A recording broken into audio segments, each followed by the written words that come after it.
의석을 정돈해 주시기 바랍니다. 성원이 되었으므로 제252회 광주광역시의회 임시회 제4차 본회의를 개의하겠습니다.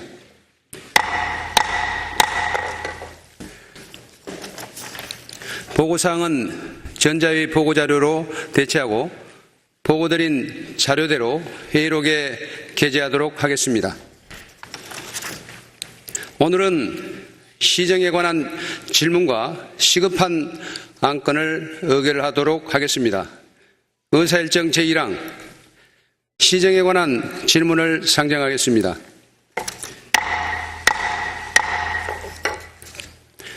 시정질문 순서는 문상필 의원의 일문 일답 방식의 질문과 답변, 그리고 김옥자 의원의 질문에 대한 시장과 관계 공무원의 답변을 들은 후 보충 질문 순으로 진행하도록 하겠습니다.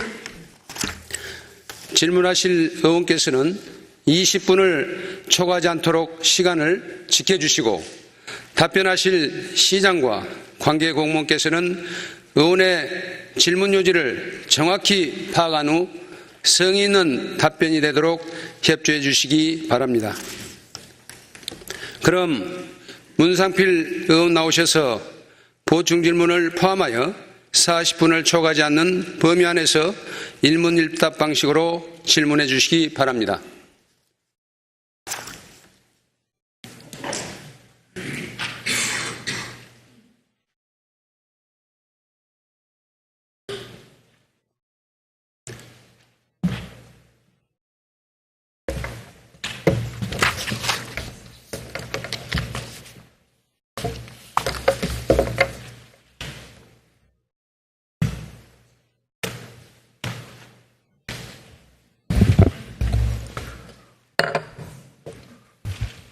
광주 시민 여러분, 그리고 북구 주민 여러분,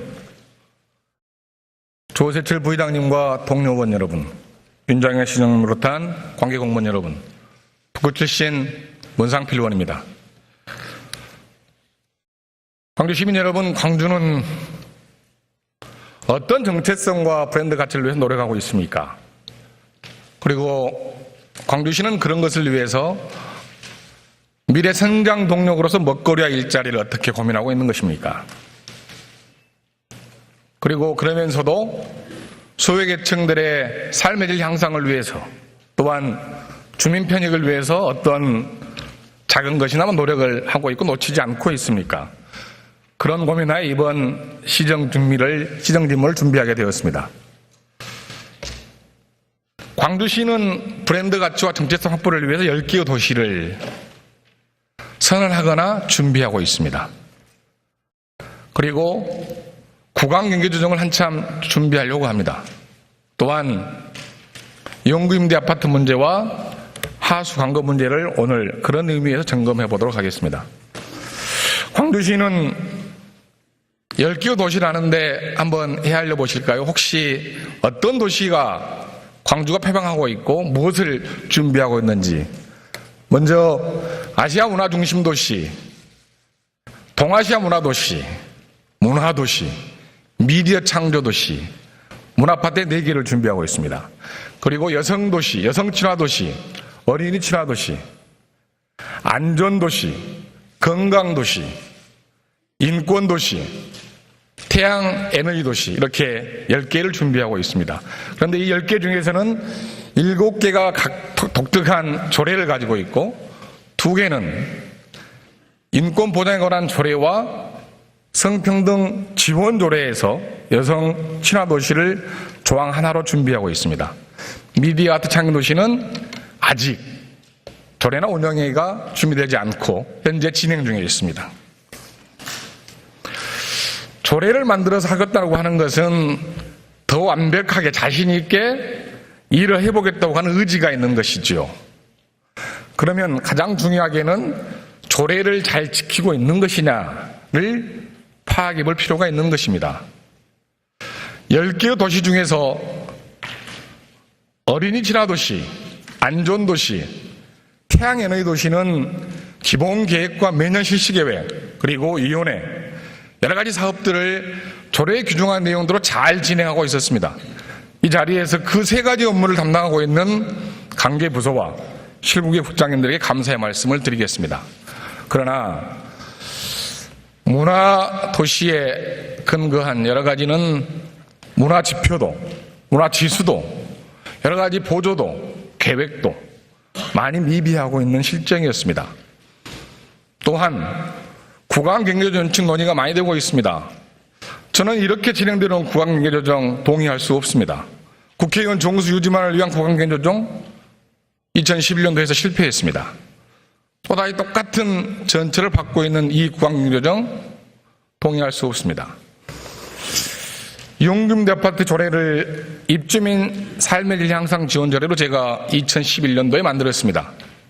거기에는 주거 환경 개선이나 보건복지 개선, 또한 입주민들의 커뮤니티 활성화, 그리고 경제력 향상을 위한 24개의 사업이 있습니다. 그중에 3가지 사업만 진행되고 있고 위원회나 기본 계획조차도 없는 실정입니다. 하수 관거 사업은 잘 아실 것입니다. BTL 방식으로 해서 광주에 33개의 구역을 나눠서 현재는 6가지만 진행되고 있습니다. 이후로 3년간 중지되었습니다. 아무런 대책을 세우지 못하고 있습니다. 이거에 대한 문제들을 먼저 지적하고 이에 관련된 문제들은 이미 답변서를 받아봤기 때문에 시장님에게 바로 몇 가지 질문할 수 있도록 하겠습니다.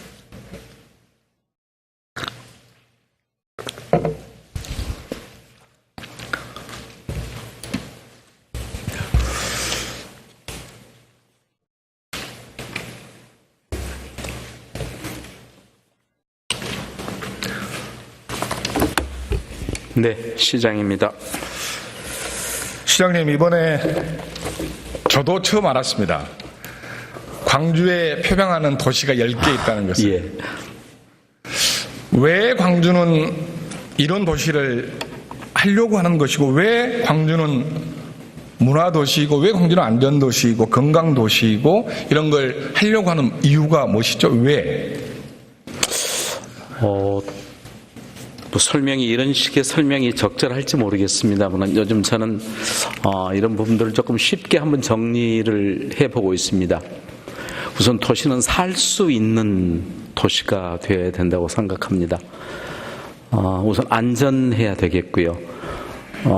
범죄나 이런 일로부터 사고로부터 안전도 안전이지만은 맑은 공기, 깨끗한 물, 지질부터 시작해서 이런 인간이 살아갈 수 있는 조건이 자꾸 위협받고 있는 데서부터 안전한 도시를 만드는 살 수 있는 도시가 첫째일 것 같습니다.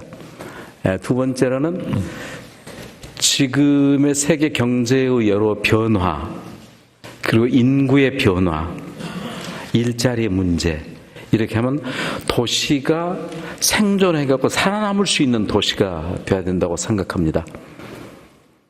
그래서 도시가 변화되는 시대 속에서 어떻게 미래의 경쟁력을 준비할 수 있냐. 물론 뭐 4차 산업혁명 이야기도 하고 여러 가지 그렇습니다만은 도시가 가지고 있는 역사성과 정체성 또는 여러 가지 환경적 요건들의 장단점들을 따져서 우리가 과연 2020년, 2030년에 우리의 젊은이들이 광주를 떠나면 광주는 존립할 수 있을 것이냐. 20여 년 전에 그 전부터 농촌에서 젊은이들이 떠나고 오늘의 농촌을 보듯이 그렇게 되면 수도권부터 변방으로 떨어져 있는 것부터 저는 위험하다. 이런 절박한 생각을 갖고 도시가 살아남을 수 있는 도시가 돼야 되겠다고 두 번째고요.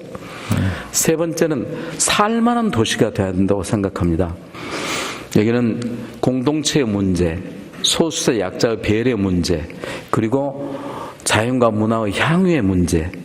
그래서 살만한 도시는 다른 도시하고 다른 어떤 그 도시가 가지고 있는 자연적, 문화적, 역사적 공동체의 가치, 이런 것들을 서로 향유할 수 있는 도시. 이렇게 뭐 적절한 설명이 될지 모르겠지만 저는 그런 고민들을 요즘 하고 있습니다. 그런 면에서 의원님께서 저도 10개의 도시 이렇게 10개를 생각해보지 못했었는데 매우 그 시사하는 바가 크고 또 이런 걸 하나씩 짚어보는 일이 앞으로 시정을 추스려 가는데 중요한 어떤 모티브가 되리라는 생각을 갖고 이 자리에 섰습니다. 시장님이 주창하시는 친환경 자동차 선도효시는 뺐습니다. 네. 예, 조례가 없기 때문에요. 일단 조례에 근거해서 파기부양 목적이기 때문에. 그런데요, 시장님, 3가지 이유를 주셨는데요. 그렇다면 안전도시는 2015년 12월에 WHO에 가입이 됐습니다. 처음 인준이 됐습니다. 그러면 안전도시 이야기를 하니까 말씀드릴게요. 그러면 광주에 사는 사람들은 최소한 내가 안전한 도시 광주 살기 때문에 자부심이나 프라이드가 좀 있게, 광주는 최소한 지금 나오고 있는 언론의 범죄 발생률 1위, 교통사고율 1위, 청소년 자살 범죄율 1위, 어르신, 학부형들의 행복만족도 꼴찌. 네. 이런 것을 없는, 이런 것이 없는, 나는 그래도 광주는 안전하게 살고 있는 시민이야. 광주는 안전한 도시야. 나는 이렇게 있어야 된다고 보거든요. 예를 들자면. 동의합니다. 예. 또 예를 들자면, 인권도시를 표방하셨습니다. 장애인이나 어르신이나 여성의 차별받지 않는 도시. 지표나 지수가 가장 훌륭한 도시. 나는 그렇기 때문에 누구에게도 차별받지 않고 평등한 대우를 받고 있는 도시. 저는 이런 것이 좀 자부심이나 뭔가 있어야 될 것 같은데, 이건 너무 선언적입니다. 너무 선언적이고 전혀 준비가 되지 않고 시민들에게는 홍보가 되지 않았습니다. 동의하실까요? 그런 고민을 저는 해야 한다고 봅니다. 문제 지적은 이제 의원님 문제 지적은 받습니다만은 전혀 선언적이다 그렇게 보는 시각만은 조금 저는 다른 시각도 갖고 있습니다. 예. 말씀드려도 된다면은요.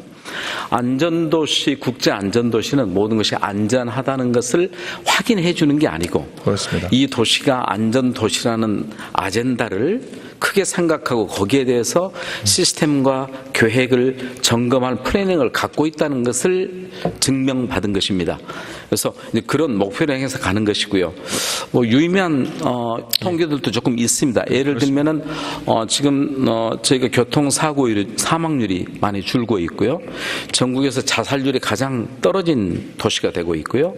또 심장병 환자가 발생했을 때 병원에 가서 생존율이 보통 의학적으로 5, 6명 지금 전국적으로 평균인데 광주는 15, 16명 정도로 굉장히 그런 것도 높게 나와 있는 부분들도 있고 그래서 그러나 완벽하지는 않지만은 역시 우리가 좀 더 잘 살았으면 쓰겠다 보다 더 중요한 것은 안전하게 살았으면 좋겠다. 그리고 인권도시 문제만 하더라도 저희가 갖고 있는 역사성, 늘 의원님께서 전화도 5월 정신에 대해서 여러 차례 강조하신 것을 기억합니다마는 인권도시 문제만 하더라도 다른 도시에 비해서 저희들이 외국인 노동자를 대하는 일이나 또 내부의 인권도 인권이지만 아시아를 향해서 아픔을 같이 하는 일이나 그래서 광주가 선도 도시로서 가야 될 그런 무거운 책무에 비해서 충분치는 못하지만은 그런 부분에서 노력을 하고 있다고 말씀드릴 수 있습니다. 물론입니다. 광주시의 10개 도시 중에서 가장 안전하게 잘 되고 있는 것이 안전도시와 여성친화도시, 태양도시 처음 말씀드렸는데요. 제일 잘한 부분을 말씀하셔서 자신 있게 말씀하신 것 같은데요. 그러면요, 시장님, 저는 최소한 우리 시민뿐만 아니라 저조차도 또한 시장님조차도 광주가 표방하는 도시가 10개인 것을 잘 몰랐을 겁니다. 한 번도 저는 이 관련해서 종합적으로 상호 연관되게 고민을 해보거나 또한 시너지 효과를 발휘할 수 있는 효과를 가져본 적이 없는 것 같습니다. 이걸 재점검해야 할 것 같습니다. 이 문제는 어떻게 고민하고 계신가요? 네. 저희 이제 민선 6기 들어와서 각 분야별 꼭 뭐 일부러 칸막이를 하려는 건 아니지만은 아무래도 각 그 실국장이나 과장들이 그 자기 분야만 보게 되다 보니까 행정이라는 것이 어느 시점에 정리해 놓은 것이 조직 개편이나 이런 상황들의 업무 분장이라는 것이 꼭 제때 미래지향적으로 다 되고 있다고 생각지 못합니다. 가령 지금 세계사적 파도로 떠오르고 있는 4차 산업혁명에 맞게끔 우리는 지금 준비가 되고 있느냐? 전 그렇지 않다고 생각합니다. 준비 안 돼 있습니다. 그래서 많은 문제들이 가는 인권의 문제, 우선 환경의 문제, 아까 여성 친화 도시에다 한 발짝 더 나가려면 가임 여성들이 가장 살기 좋고 일하기 좋은 도시가 되어야 인구 절벽을 뛰어넘는 아주 절박한 일이거든요. 이런 일들까지 포함해서 저희들은 지금 그래서 그 참여혁신단의 주요 일 중에 하나가 이 협업의 문제를 지금 만들어내는 겁니다. 그래서 처음에는 익숙하지 않았던 일들이 우리 지금 실국장 과장 간부들께서 협업을 하니까 상당히 의미 있는 일들이 있다는 걸 서로 동의하고 있어서 이런 부분들은 더 협업을 더 통하도록 하고요. 어차피 그런 의제를 주셨으니까 이 상호 연관의 시너지 그리고 광주에 가지고 있었던 역사적 도시 브랜드를 미래의 보다 더 창의적이고 창조적으로 갈 수 있는 일들은 광전만년을 통하거나 저희 내부 또 의원님과 그런 토론을 통해서 서로 더 시너지를 낼 수 있는 문제들은 한 어느 분야의 업무의 협업을 뛰어넘는 중요한 어떤 제안이라고 생각합니다. 예, 감사합니다. 다른 걸로 넘어가 보실까요? 네. 저도 이번에 처음 알았습니다만 문화도시 조례가 따로 있고 아시아 문화 중심도시 조례가 따로 있고 동아시아 조례가 따로 있습니다. 이거 좀 점검 좀 해야 할 것 같습니다. 그리고 문화도시 내용의 사업 내용 중에서 7대 문화권 사업 이대로 돼서는 안 될 것 같습니다. 네. 7대 문화권 사업은 아시아 문화전당이 세워지면서 동반 효과를 나타낼 수 있는 중요한 사업인데 이미 6년 전부터 10년 전부터 고민되었던 사항들이 이제사 용역을 실시하겠다고 하는 계획을 가지고 있습니다. 저는 이게 굉장히 심각한 문제라고 봅니다. 저는 누차에 걸쳐서 7대 문화권이 아시아 문화전당의 격앙과 맞춰서 되지 않으면 심각한 문제가 있습니다. 그리고 각 자치구와 연계하고 전문가들과 논의해서 정확한 대책을 내놓아야 합니다. 왜 7대 문화권입니까? 8대도 아닌 10대도 아닌. 그런 이야기를 수차에 했습니다. 그런데 이제 와서 7대 문화권 용역을 하겠다고 합니다.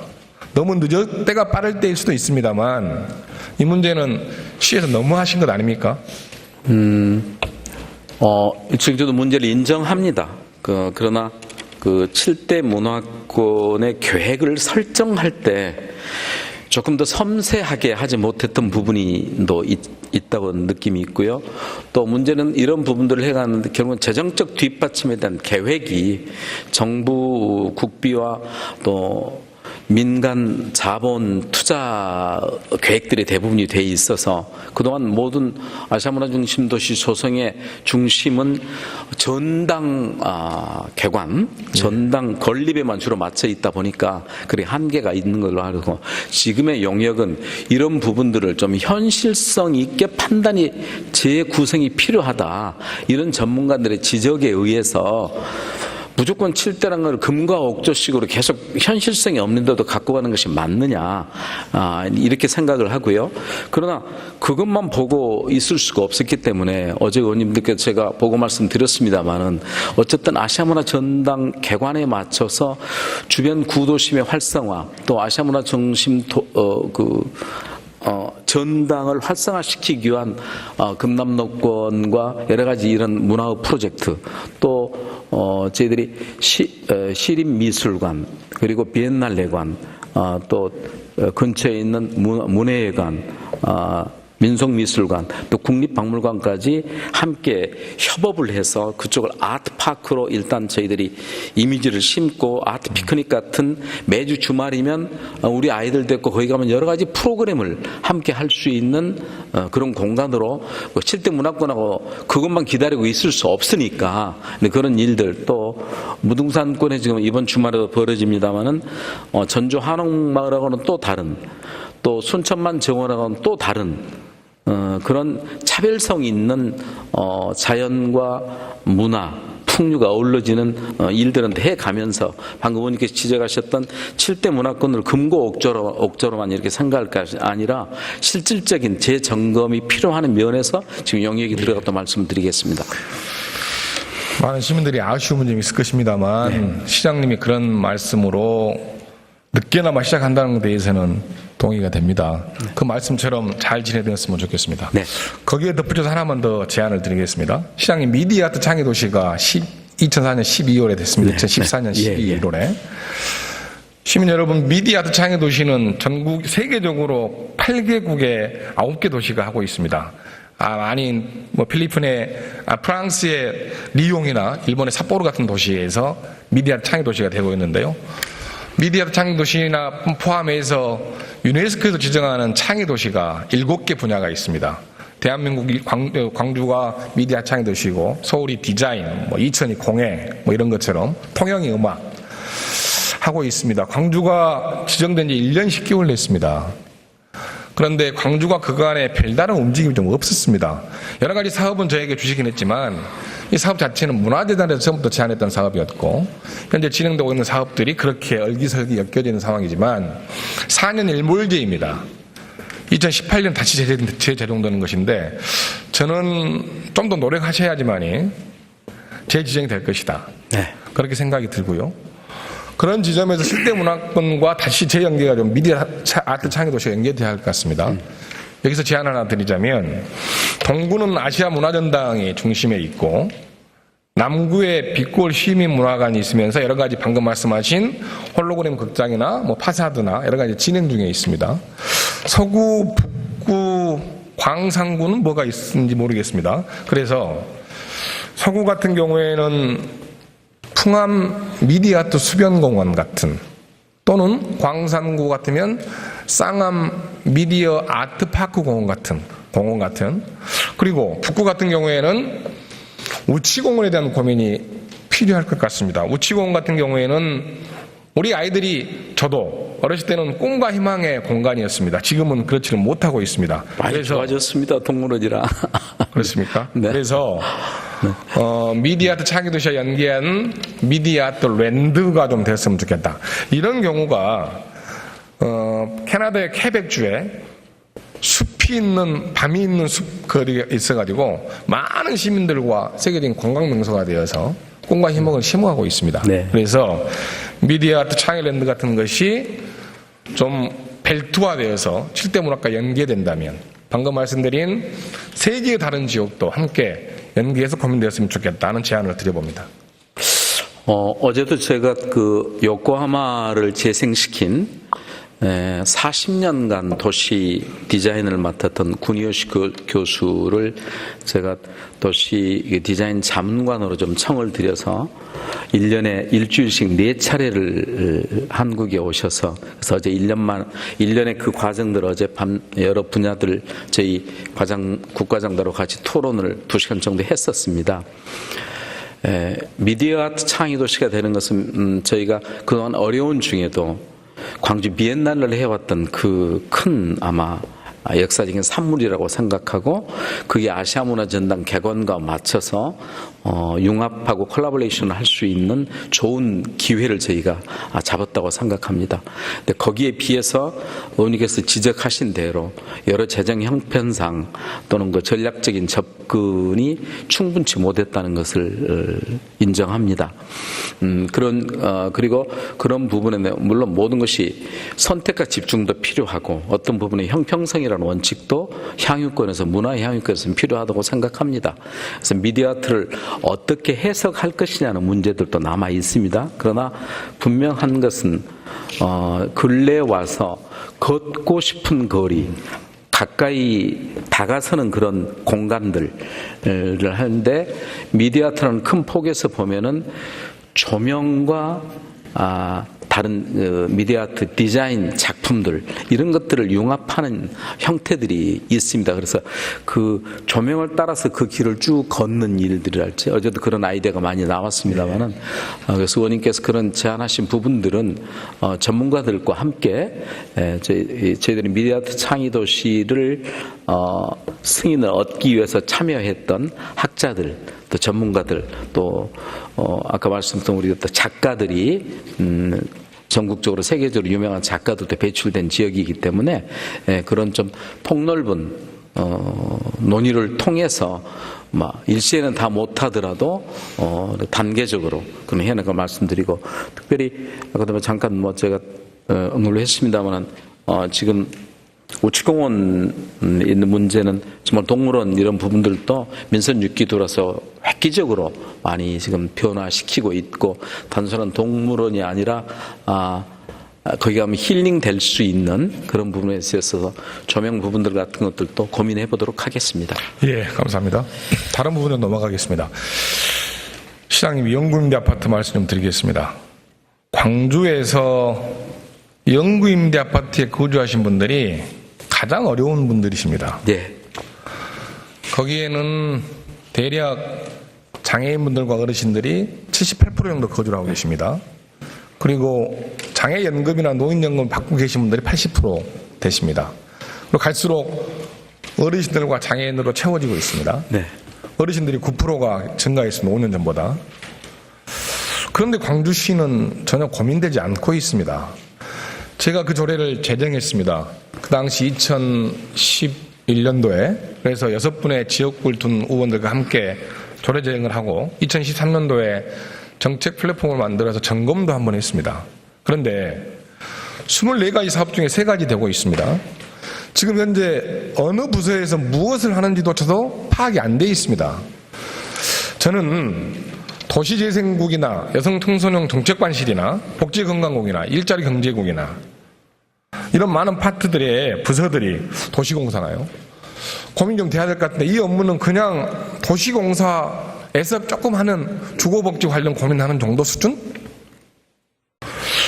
내가 이 조례를 점검하고 보면서 너무나 참담한 심정이었고요. 또한 조례를 제정했던 사람으로서 제 지역에는 4,188세대, 대략 한 7,000명 정도의 주민들이 살고 계십니다. 북구에는 5개 세대의 단지가 있습니다. 서구 광산구에 2개, 3개씩 있지요. 광주시가 이렇게 연금대 아파트의 입주민들의 삶의 질을 방치해도 저는 된다고 생각하지 않습니다. 시장님께서는 혹시 연금대 아파트 관련해서 직접 주민들 뵈 봐보거나 가셔보신 적 있으신가요? 네, 시장직 있을 때도 그렇습니다만 그전에도 제가 아름다운 가게 대표를 맡고 있거나 여러 가지 할 때 그런 일들은 제가 기회가 없었던 거 아니고 늘 관심이 있었던 사항입니다.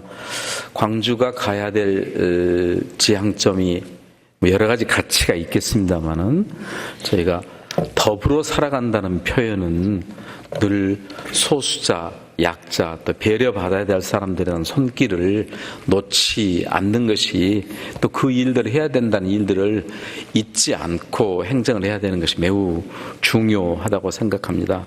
그래서 제가 언젠가도 늘 말씀드렸듯이 광주에 살고 있다는 사실 그거 하나만 가지고도 단 한 사람도 버려지지 않는 광주, 그건 구호가 돼서는 안 된다. 그래서 예를 들면 지난번 저희가 여름 폭서기에도 정말 최선을 다해서 고독서 하는 노인 나오시지 않도록 그래 할 수 있는 모든 행정력을 한번 작동해보자 하고 제가 주말마다 동료하고 다녔던 기억이 있습니다. 그러나 이번 의원님이 주신 시정 질문서를 받고 점검을 해본 결과 조례에서 규정했던 위원회 구성도 제대로 안 돼 있고 또 어디 전담 부서가 여러 영역이 일을 해야 될 분위기는 하지만은 그 부분도 조금 애매했던 부분들이 있는 것을 확인했습니다.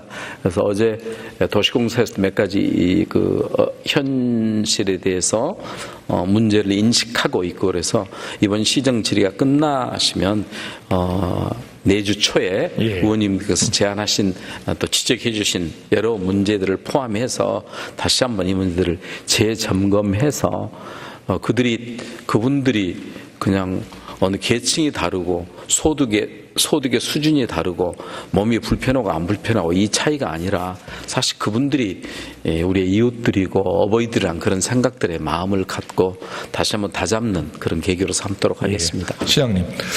그래서 방금 말씀드린 게 국이 4개 소속 출연 기관이 하나 이렇게 5개 아닙니까? 이걸 좀 협약할 수 있는 시스템 네, 그렇게 하겠습니다. 노력을 좀 해주시고 기본적으로 기본 계획이나 실시 계획이 좀 전 나와야 할 것 같습니다. 그래서 여기서 우선 약속을 우선 시장님. 협업을 말씀드립니다만은 정말 필요하다면은 어느 전담 팀을 만드는 일까지도 앞으로는 고려를 해야 되지 않나 싶습니다. 그래서 하나 부탁을 좀 드리고 싶습니다. 주무부서 포함한 방금 협업 그리고 전반적인 계획을 잡는 문제에 있어서 저는 좀 죄송한 마음도 있고 하니까 시장님 속도 있게 좀 해주셔야 되고 보는데요. 이걸 시민들에게 약속을 좀 해주시죠.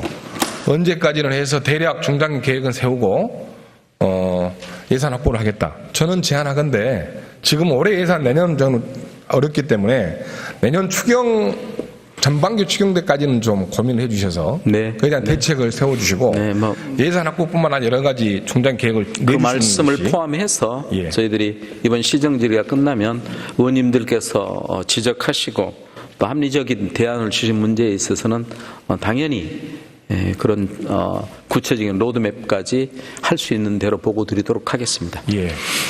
다행히 더불어민주당에서 용기임대 아파트 문제에 대한 특위가 생겼기 때문에요. 네. 저 말고도 다른 위원회에서 많이 더 점검될 것 같습니다. 네. 그래서 꼭 그 약속을 지켜주시기 바랍니다. 시장님 하수 광거 사업 잘 아시죠?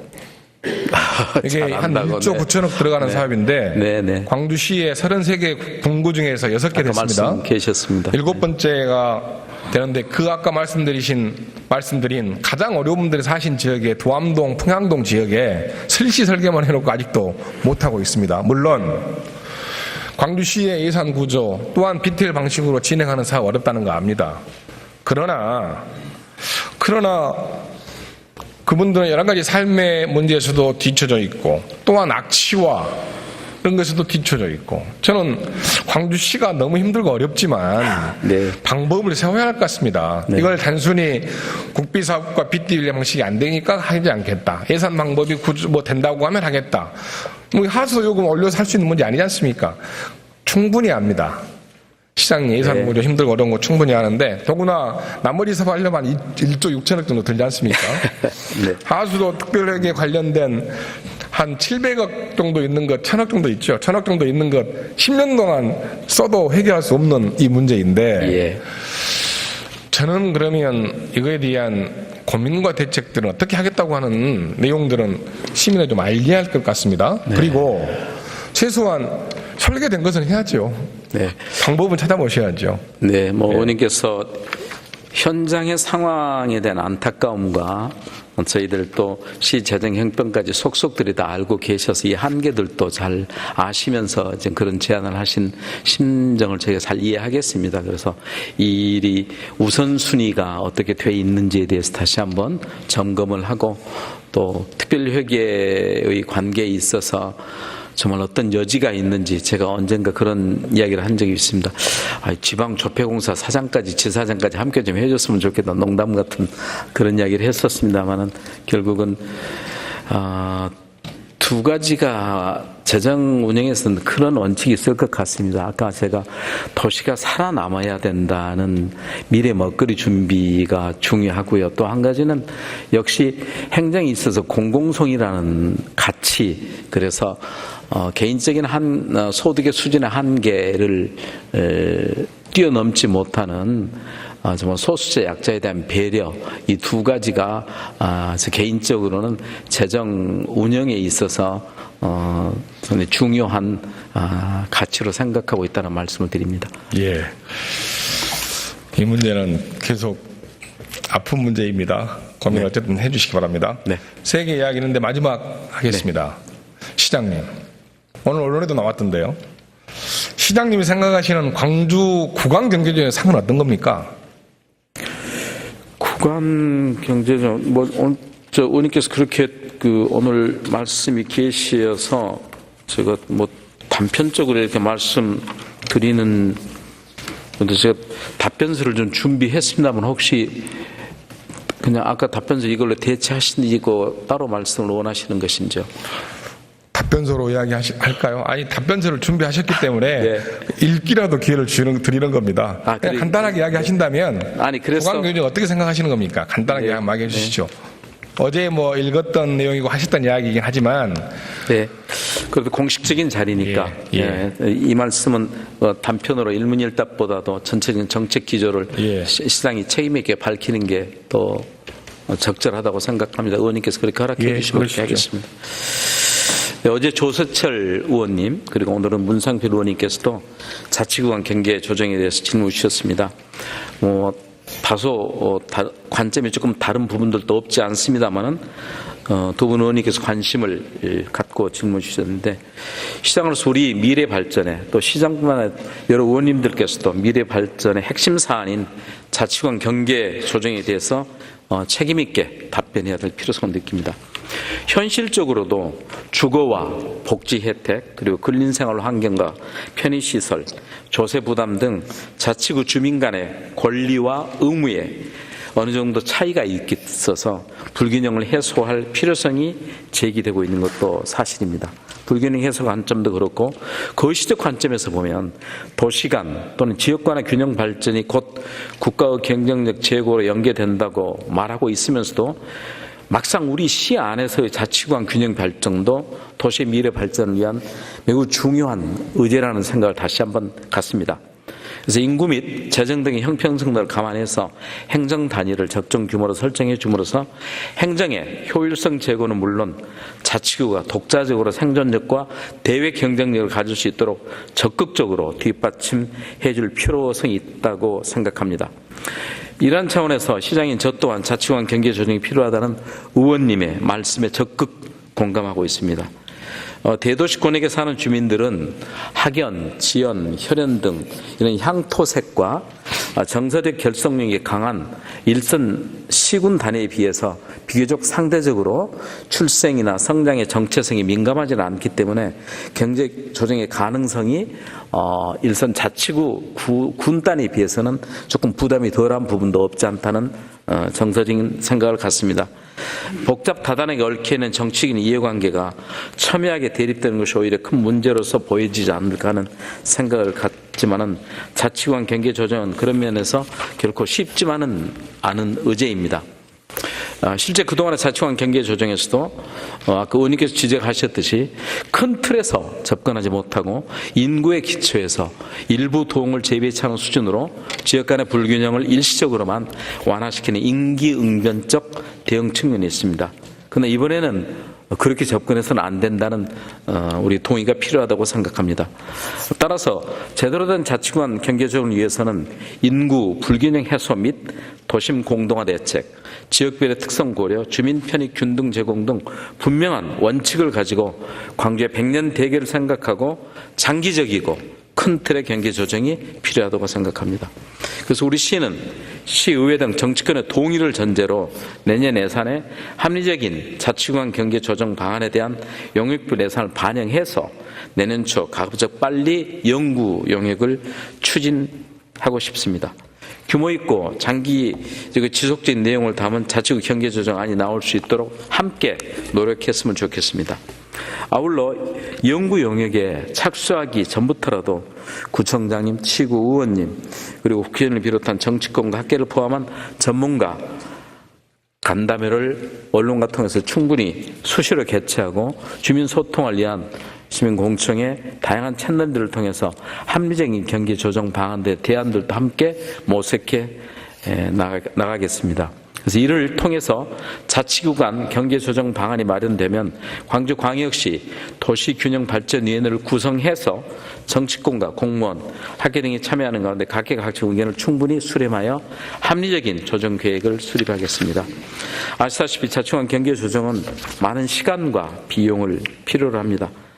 경계 조정이 확정되기 위해서는 영역 추진과 지역 내 사회적인 합의를 이루는 과정을 거치고 또 다시 대통령령에 반영해야 하는데 정부에서 추진한 일정만 해도 6개월 정도가 걸리고요. 추정 키로는 아마 상당한 기간이 걸릴 것으로 생각하는 일입니다. 그래서 그럼에도 불구하고 우선 제가 청을 드립니다. 시의회에서도 가칭 자치구간 경계조정특별위원회를 구성해 주시기를 청드립니다. 그래서 앞으로 이번 이런 일을 계기로 시의회와 정치권 전문가 주민 등과 적극적으로 소통해 나가면서 광주가 행정적인 서비스도 받고 지역적인 불균형도 극복하고 미래의 성장 동력에 걸림돌이 되지 않는 그런 자치구간 경계 조정이 될 수 있도록 함께 힘을 모아서 노력하겠습니다. 시장님 말씀 잘 들었습니다. 시장님의 말씀 도시균형 발전 차원에서 하겠다. 그리고 도심 공동화 해소 차원에서 대책을 만들겠다. 그리고 장기적으로 큰 틀에서 하겠다. 적극 동의합니다. 여기에 우리 의원님 중에서 재선 의원이신 김민정 의원과 김보현 의원이 2011년도 저랑 함께 도시균형발전 특위를 함께 했었습니다. 네. 시장님이 그렇게 생각하신다고 하면 시장님은 광주 시민들에게 두 가지 이유로 사과해야 됩니다. 네. 이유로 말씀드릴게요. 광주시는 2011년도에 3단계로 하겠다고 했습니다. 지금 단계의 1단계를 하겠다. 2단계는 광주시에서 광주발전연구에 용역을 의뢰하고 그때 당시 어려웠던 송원재단 또 여기 학교가 서구남구로 분리되어 있습니다. 그리고 동강학원이 예를 들자면 평양동과 두암동으로 분리되어 있습니다. 매곡동에 있는 한 아파트는 매곡동과 삼각동으로 분리되어 있습니다. 이런 걸 그때 한꺼번에 하려고 했는데 안 됐으니까 용역을 줘서 잘하게 하고 2012년 말까지 완료하겠다. 이 약속을 했습니다. 3단계는 지금 시장님이 말씀하시던 똑같은 목적으로 2013년부터 추진하겠다고 약속을 했습니다. 저한테 그 자료가 다 있습니다. 첫 번째 이유 때문에 사과하셔야 됩니다. 두 번째, 36개의 주민편의시설을 제안받고 최대한 다 하겠다고 했습니다. 물론 예산상의 문제 때문에 어려운 것도 많습니다. 다 할 수 없습니다. 건수 관리조차 안 되고 있습니다. 저한테 어떻게 했다 물어봤더니 처음에는 4건 됐습니다. 나중에 23건 됐다고 합니다. 주민 편익을 무시한 행정편의주의적 구강경제는 안 되는 것이죠. 그때 당시 했던 약속들 두 번째, 주민 편익 약속이 지켜지지 않고 있습니다. 이 지점에서 시장님이 말씀하신 그 이유라고 하면 광주 시민들에게 사과하셔야 됩니다. 요즘에 맨날 사과 전국이가지고 또 사과하시기 불편하실 겁니다. 다른 거 사과 이제 그만하시죠. 네. 한 번 하시면 됩니다. 이 문제는 진정성 있게 다가가기 위해서 지금 이렇게 접근하는 구강경제적인 문제는 국회의원 정수지 사건과 똑같은 겁니다. 좀 다시 말씀드릴게요. 그렇다면 주민의 동의되지 않는 구강경제는 누구도 할 수 없습니다. 주민들이 웃고 있습니다. 이 지점에 있어서 약속 지키지 않았기 때문에 저는 1, 2, 3단계의 문제를 실행하기 위해서 전반기 6대 의회 때 행자위로 가서 수도 없이 이야기를 했습니다. 서너 번 했습니다. 자료를 확실히 확인하면 아실 거니까요. 확인해 보시죠. 지금까지 된 게 없습니다. 단 몇 분 하나는 됐죠. 확인 차원에서 어떤 동이 겹쳐 있거나 몇 개의 주소지가 이쪽으로 가야 돼 이쪽에 있거나 이런 것 한 서너 가지 준비한 것 행정자치구 준비한 것 말고는 없습니다. 이 지점에는 사과하셔야 됩니다. 이제 이렇게 말씀대로 하신다고 하면 제가 이제 그 지적하신 부분에 대해서는 충분히 인지를 하지 못하고 있었습니다. 구체적인 그런 사례들에 대해서 단지 그 2011년 건의 사업이 있었던 걸 알고 있습니다. 그게 36건의 건의가 있으셨고 그 중에서 여러 가지 뭐 주민센터부터 시작해서 했던 일들은 23가지가 완료가 됐고 아직 추진이나 미추진이가 또 10여 건이 있는 걸로 알고 있습니다. 그러나 그 부분이 그렇게 됐다면 광주 광역시가 사과해야 될 일이 있는지는 다시 한번 제가 확인을 좀 해서 말씀드리도록 하겠습니다. 폐회식 때 사과하시렵니까? 아니, 제가 내용을 좀 더 확인하도록 하겠습니다. 그러시죠. 제가 그 인지를 그러시죠. 못했기 때문에. 네. 예. 그러나 제가 이제 말씀드린 취지는 예. 지금 시민들이 웃고 계시는 식으로는 추진할 수 없습니다. 그렇습니다. 네, 그래서 예. 정말 진정성 있게 그리고 주민들의 입장에서 또 광주의 미래를 보면서 큰 틀에서 이건 우리가 양보를 하더라도 이렇게 가야 되더라도 동의가 구해져야 될 일들도 상황에 따른 생기라고 생각합니다. 그래서 의회와 함께 특위를 구성해서 이분들은 가고 거기에 또 영역도 정말 좀 전문성 있고 현장에 바탕을 둔 책상에서만 이루어지지 않는 그런 실질적인 영역의 데이터를 가지고 의원님들과 함께 상의하고 또 그 문제를 주민들과 함께 서로 여러 공청회나 토론을 통해서 가야 될 걸로 생각합니다. 시장님께서 말씀 중에 다소 다른 관점이 있다고 다뤄놓은 거 저기 비교를 하셨습니다. 두 번째인데요. 시장님, 지금 구조의 국왕경계 조정은 동구에 두암동, 평양동, 문화동, 석곡동 일부나 전부를 또는 남구에 방림동과 사직동과 양림동 이 정도 일부나 전부를 주라. 그래서 20대 국회의원 또는 차기 8대 지방선거 하는데 정수 유지하겠다. 저는 이건 목적 같습니다. 제가 느끼기엔. 지금 시장 그런 생각 갖고 있지 않습니다. 그런데 네. 다행히 시장님 그런 생각을 하고 계시니까요. 자, 시장님. 혹여 그런 생각이 있으신 분들에게 말씀을 드리겠습니다. 동구가 현재 재정 자립도가 14.7%입니다. 노인 인구가 65세 이상 노인 인구가 19.8%입니다. 5명 중에 한 분이 어르신들입니다. 그런데 방금 말씀드린 지점을 혹시 요구하는 분들에게 묻습니다. 거기가 공동화 현상이 가장 심각한 지역입니다. 지난 5년간 동구는 5,300명 정도의 인구가 7,300명 정도 인구가 줄었습니다. 그런데요. 7,600명 정도 인구가 줄었습니다. 5년간. 그런데 방금 말한 지역 있지 않습니까? 북구의 그 일부 지역, 남구의 그 일부 지역은요. 북구의 일부 지역은 5년 동안 5,300명 인구가 줄었습니다. 남구의 그 지역은요. 2,000명 정도 인구가 줄었습니다. 특단의 조치, 경제성장 동력을 그곳에 받고 특단의 조치를 세우지 않는 이상 갈수록 인구가 빠져갈 수밖에 없는 구조가 그 구조이고 광주의 공동화 현상 중에서 가장 심각한 지역이 방금 말씀드린 도암동, 평양동, 중흥동, 신안동, 중앙동 쪽과 방금 말씀드린 남구 쪽입니다. 그러면 도심 공동화 현상을 해결하겠다는 취지의 말은 하지만 맞는 말 아닙니다. 갈수록 인구가 빠질 수밖에 없는 구조를 가지고 또 붙인다? 이건 속아 웃을 일이죠.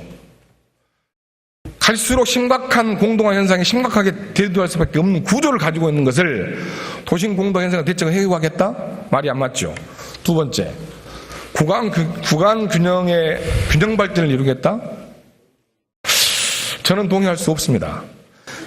광주의 재정의 자립도가 14.1%입니다. 그중에 사회보장비가 70%입니다. 동구 49.8%입니다. 남구 64%입니다. 북구는 왜 많을까요, 더? 제가 미안한 말씀이지만 갈수록 늘어나는 영구임대 아파트의 문제 때문에 생기는 문제가 심각할 거라고 봅니다. 그런데 그 지역에서 동구의 재정 자립도가 그 세 도시보다는 14.7% 낮지만 노인 인구 65%가 19.8%. 그리고 그 지역에 있는 분들이 그 구조를 가지고 있는 상태에서 구간 균형 발전 될 수 없습니다. 결론은 근본적으로 이 문제를 5개 구를 통틀어서 장기적으로 연구하고 고민하고 오랜 분석과 연구가 필요하다. 이 제안을 드리는 겁니다. 지금 이 상태로 혹시 국회의원 정수만을 위해서, 유지만을 위해서 구강경제 진행된다고 하면 이건 실패할 것입니다. 광주의 전반적인 문제, 그리고 그 지역의 도심 공동화 현상을 해결할 수 있는 대책을 내거나 또는 미래 성장 동력으로서 무엇을 하지 않는 구조에서는 안 된다는 것이죠. 이거 동시에 돼야지만이 시드 효과를 발휘할 수밖에 없다. 저는 이런 이야기를 5년 전에도 했고 지금도 하고 있습니다. 똑같이 하고 있습니다. 그래서 그에 대한 고민들을 원칙 주신 말씀처럼 그대로 저는 해 주셨다는 생각을 합니다. 두 가지 말씀드리겠습니다. 그러니까 전혀 저는 이 일에 있어서 정치적인 고려의 생각을 갖고 있지 않다는 말씀이고요. 정치나 행정이 공의해야 될 일은 지역의 현실적 문제를 극복하고 미래를 준비하는 일입니다. 그 일로부터는 정치인이건 행정이건 자유롭지 못하다고 생각합니다. 예. 그건 시민들의 요구이고 시대적인 요구이기 때문에, 그래서 정치인들만의 이해관계를 위한 구간 조정은 시민들이 동의하지 않을 걸로 생각합니다. 그래서 정치인 이해 고려가 아니고 여러 상황들에 대해서 가겠다는 것이고, 두 번째로는 이런 문제들이 영역이란 것이 무슨 구역만 이리 선 긋고 저리 긋고 이런 영역으로서는 합리성과 설득을 얻기 어려울 거라고 생각합니다. 그리고 이게 특정한 정치적인 의도를 갖고 있거나 또는 시의 시장을 중심으로 한 집행부의 생각만 갖고 될 수 없다는 것을 의원님도 너무 잘 알고 계실 겁니다. 그래서 제가 아까 제안 말씀드린 대로 의회 안에도 그런 특위를 구성하고 제가 기한을 무슨 내년 상반기까지 어쩌겠습니다, 하반기까지 어쩌겠습니다, 제 기한을 제가 제시하지 않는 이유도 이번의 일들은 무슨 임기응변식으로 가서는 안 된다는 생각이지만, 그렇다 치더라도 한없이 논의만 하고 갈 수는 없는 그렇습니다. 문제입니다. 예. 어느 시점에 이 문제가 제기가 됐으니까 최선을 다해서 집행부와 의회와 또 정치권도 결국은 시민들에게 저희들이 응답해야 될 책임이 저에게 있기 때문에 거기에 함께 응답해야 하는 그런 자세로 임했으면 합니다. 좋습니다. 그런데 시장님, 그런데 이제 이 문제를 지적했던 지역의 국회의원들이 계셔서 이 문제는 주민들이 주도적으로 또한 시장님 원칙대로 이렇게 돼야죠. 이것은 주민의 동의를 받는 투표를 거치거나 시의원 의회의 동의를 거치지 않으면 안 될 일 아닙니까? 시의원들이 할 일입니다. 그래서 아까 제가 말씀대로 시구 의원님들을 그리고 시민들의 의견이 중심인 것이죠. 네, 포함한 주민들과의 여러 과정들을 갖고 해야 될 것 같습니다. 마치 제가 느끼기엔 국회의원들이 그런 제안을 하니까 광주시가 눈치 보고 따라하는 것처럼 보일 수도 있다. 저는 처음에는 그렇게 봤습니다. 그리고 그렇게 속도를 자꾸 속도를 내겠다고 하시니까 이번에도 마치 빠른 시간 정해서 전번에 2011년도 했던 것처럼 그렇게 하지 않으려나. 그리고 그렇게 하면 또 졸속될 건데, 그렇게 하면 또 국회의원 형수 유지만 되고 말 건데, 저는 이런 오해를 했습니다. 그러나 후반부 의장단과 의회가 구성되고 의장단님들과 첫 대면에서도 시의원님들께서의 그런 원칙적인 면에서 이 일들이 필요하다는 제안을 해주셨단 말씀을 참고로 드리고, 제가 결코 특정한 그런 흐름에 따라서 움직이고 있지는 않다는 걸 인식해 주십시오. 예, 그렇게 잘 알겠습니다. 꼭 그렇게 해 주십시오. 지난 구강경제조정은 그렇게 됐습니다. 2009년도 9월 7일 날 강훈태 시장이 그 이야기를 갑자기 꺼내고 모 의원과 이야기가 돼서 갑자기 꺼낸 일이 이렇게 졸속으로 되고 또 갈수록 인구가 더 줄어들고 이렇게 되면서 많은 상처와 아픔들이 있습니다.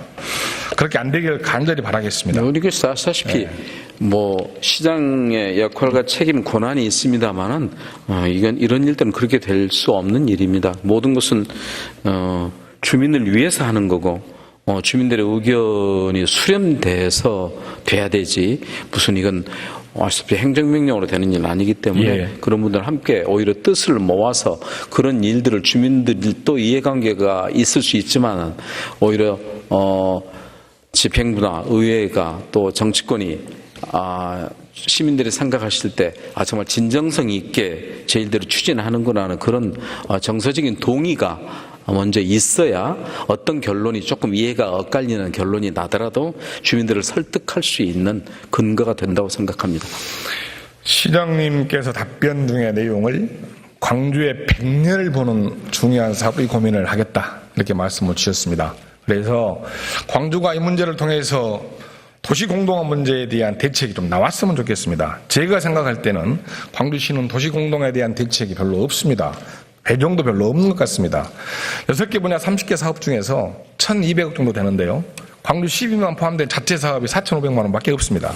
조직은 직원 한두 명에 딸랑 하고 있는 구조이고 다른 지역과 비교했을 때 굉장히 도심 공동화 현상 해결하기 위한 의지들은 저는 개인적으로 미비하다 이렇게 판단합니다. 그래서 시비 확보와 조직 개편 그리고 여러 가지 자체 사업 발굴을 해달라 이런 이야기를 했는데 구간 경제조정 문제를 고민하시면서 도심 공동화 대책에 대한 고민들을 재점검해 주셨으면 하는 바람입니다.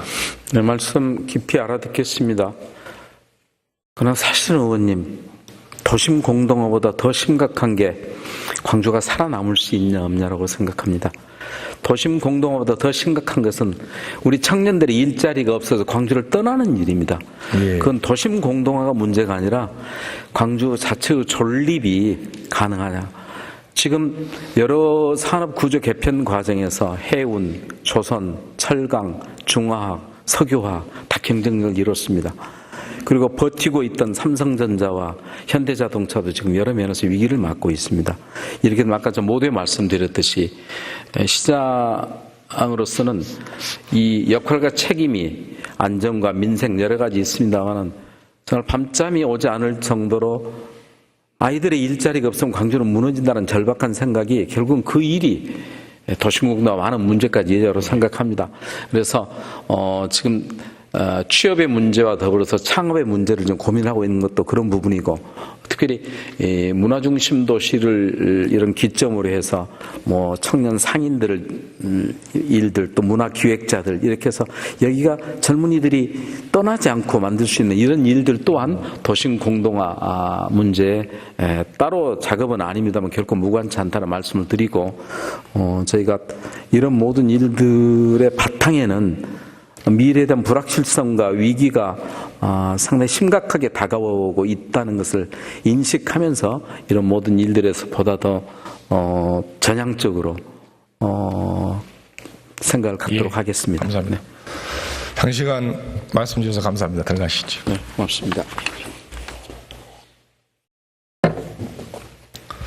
광주 시민 여러분, 서두에 말씀드렸던 것처럼 광주는 어떤 방향으로 가야 되는 건지, 그 방향을 가는데 광주의 정체성은 무엇인지, 도시 브랜드 도시 가치를 높이기 위해서 무엇을 준비하고 있는 건지 고민이 많았습니다.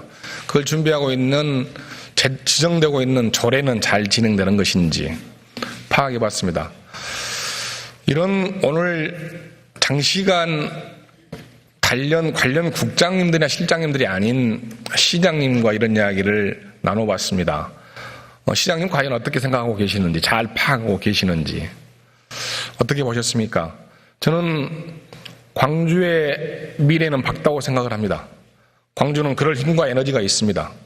광주 정신인 공동체 정신이 있기 때문에 가능하다고 봅니다. 그 중심에 윤장현 시장이 있기 때문에 가능하다고 봅니다. 지금 힘들고 어렵습니다. 광주시도 많이 힘들고 어렵습니다. 슬기롭게 대처 잘하셔서 광주의 100년을 잘 이끌어가는 계기가 되었으면 좋겠습니다. 장시간 경청해 주셔서 감사합니다.